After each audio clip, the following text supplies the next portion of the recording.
السلام علیکم، دین اسلام فیملی میں خوش آمدید۔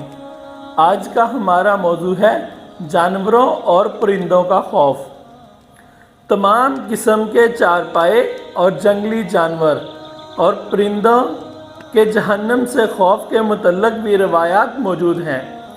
ایک روایت یہاں ذکر کی جاتی ہے کہ حضرت یحییٰ بن ابی کثیر فرماتے ہیں، ہمیں یہ بات پہنچی ہے جب حضرت داؤد علیہ السلام کے غم کا دن ہوتا تو وحشی جانور میدانوں سے، درندے جنگلات سے، شیر پہاڑوں سے، پرندے گھونسلوں سے جمع ہو جاتے اور انسان بھی اس دن اکٹھے ہوتے۔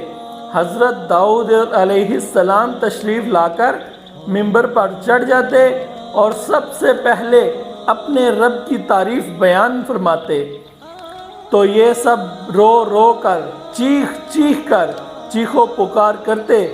پھر حضرت داؤد علیہ السلام جنت اور جہنم کا ذکر شروع فرماتے تو ایک گروہ انسانوں سے، ایک درندوں سے، ایک شیروں سے اور ایک وحشی جانوروں سے، ایک عبادت گزار مردوں اور عورتوں سے مر جاتا۔ اس کے بعد موت اور قیامت کے ہولناک منظر کا ذکر فرماتے اور خود رونا شروع کر دیتے۔